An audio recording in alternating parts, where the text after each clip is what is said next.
Hello everyone, Ajit here. This is the third milestone video for our project Chennai Powered Virtual Agent. This is a stack that we have used. We have used Stack.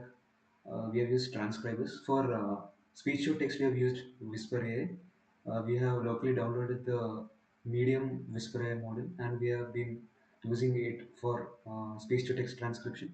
And we have used web speech for text to speech transcription. We are using WebRTC for audio stream. We are using retrieval augmented generation. In that, we are using LangChain as the framework for building a RAG chain. We are using Llama 3 8 instruct model for our as a base LLM. And now we are using Fast API for running the server for hosting the model locally internally. Coming to the architecture of a project, our front end is totally built on React.js. The processing layer in that we have speech to text and the RAG chain. In the response layer we have the text to speech model, web speech, and in the communication layer we have WebRTC for streaming the audio to and fro. And in the data layer we have MongoDB and ChromaDB. MongoDB is especially used for storing user info in our case, and ChromaDB is used for storing the vectors of our embedding model. Coming to the workflow, first the user audio is captured as input and sent via WebRTC to a speech to text model. The speech to text model converts the audio into text and then sends it to the whole RAG process. After the whole RAG process, the model at last returns the text and the text is sent via the WebRTC channel. And after reaching the user's browser, we are using web speech to convert the text received into speech and it is heard just like a normal conversation at the user's end. Now let me give you an overview of the code. This is the fast API code written in Python. First, we are doing some OS commands and we're checking if this directory exists.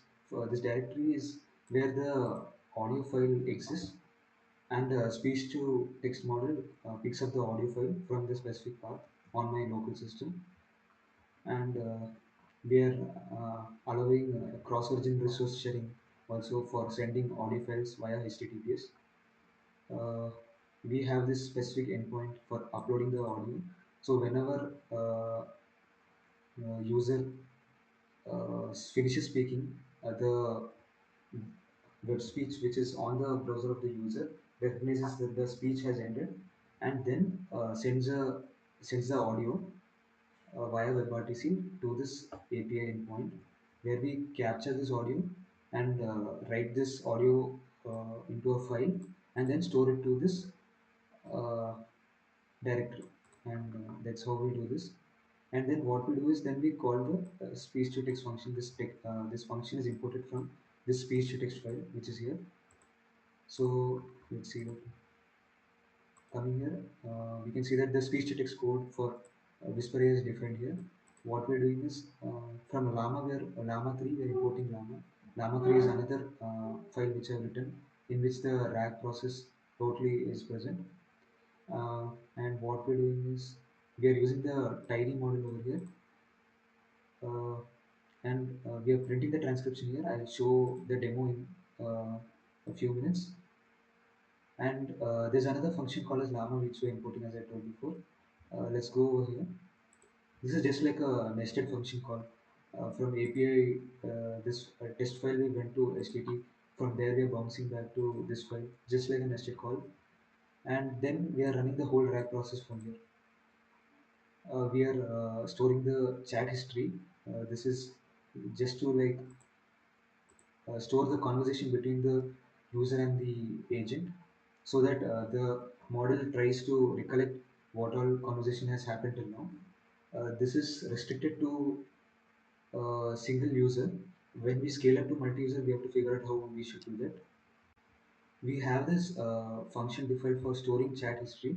This actually happens in the memory until the user's chat is active. Till then we have this, and then after that what we do is we append this into a file after the chat ends, so that for the next question which the user asks, it will have a previous context of what has happened till now. We pass in history. So what we're doing is we have a list called as history, and whenever this function is called, at last till now whatever has happened will be stored in the will be appended to the history variable. So here we invoke this function and then store in chat history, and then we are giving this as input to this format history function. What we're doing is we are formatting it in a way that we can give it to the LLM so that it can easily understand what has happened till now. And then we are giving this as input to the large language model, Llama 3. We invoking the model, and at last we are returning the output from where the call came. Everywhere it returns back to this endpoint, and from there we return it back as a JSON response. This thing Llama output, we are returning it to the user end, and from there the uh, text to speech model takes it. The demo looks just like this. Hello. Welcome to the Shopee customer service. This is virtual agent Simon. I would be glad serving you. Let me know how can I help you.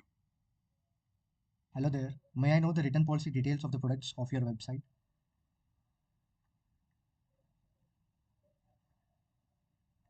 Hello there. I'll be happy to assist you. Our return policy allows you to return items within 30 days of delivery.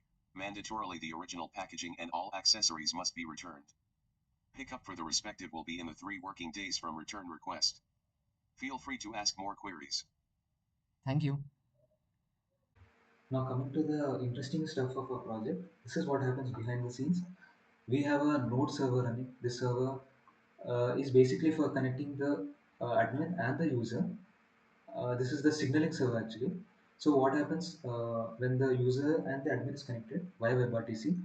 Uh, this server is no longer required. So this serves as a log history for us.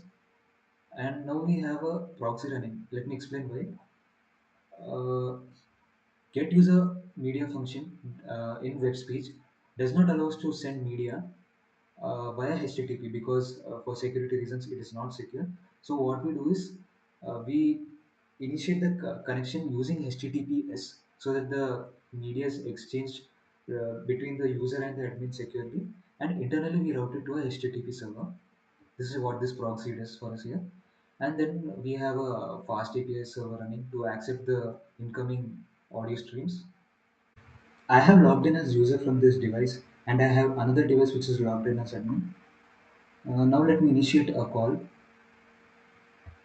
Hey there, I'm Simon. Now request has to be sent to this fast API server, and the model should take the audio and then convert it into text. And this text will be given as input into the rack chip. And we have a response here.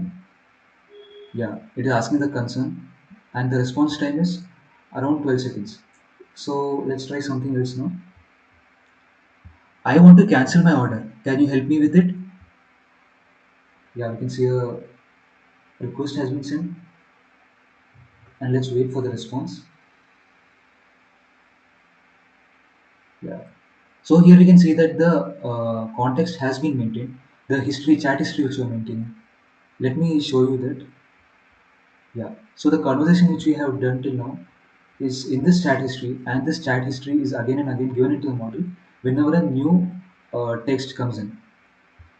So now let me allow my friend Archit to take over. Here is our Mern application, which is being run at the localhost 3000. And it shows up a sign up page where the user can fill in his details and register to use our services. The sign up page requires name, email, email in the correct format, and a password. And the user can register as a admin or a normal customer. For this, if user wants to register as an admin, has to check this box and tries to register. As he wants to register as an admin, the application asks for a secret admin key in order to proceed with admin registration. If we enter any random admin key, it will say the admin key is incorrect, you cannot sign up as admin. So as logging in or signing in as admin will expose all the details. So there is a level of security or authentication not to sign up as a admin. Whereas when you give the correct admin key, the registration is successfully taken place. Your details will be stored in the database as a true admin. And after successful registration, you will be directly redirected to the home page of your application. If the user already exists, you can log in to his account to use the services. The login page takes out two details. The email, the email should be registered in order to access our services. Let's check with the wrong one. Email does not exist. I directly say there is no such email in the database. So the user won't exist. Now giving the correct email and checking. Login successful. This will also redirect us to the home page. The application is a e-commerce platform called Shoppies, and a customer care service will be provided to this platform over the with the virtual agent. The home page consists of a carousel that shows the offers of the and various categories of products that the user can purchase here. The stationery, fashion, electronics. Let's go with one of the category, mobile phones. And it shows up four different kinds of mobile phones here with the image, description, and the price of respective products. And also has a buy now button. It asks, do you want to proceed? Okay, proceeding your order. The further development will also work on placing an order. But of now, the product is up to providing the customer care service. So the successful orders placed will be displayed over here. Apart from this, the main part of this application, the customer care service, we will be having a virtual agent providing the real-time customer care service and tracking our orders, returns and refund policies here. So let's try with the virtual agent. This page shows voice chat with virtual agent. Here, this is the place where we can directly speak with the LLM model over the voice and get a response in the voice. So whenever the user starts a call, his media will be captured. The media from the microphone will be captured and will be processed and given out the output from the speaker out. So let's try. When the start call button is clicked, the timer starts and it will listen to the user input. The listening will be with the user microphone which is being accessed here. So after giving a successful input and after a good and after a conversation, the user can end his call from his end. This tells about the team which worked on this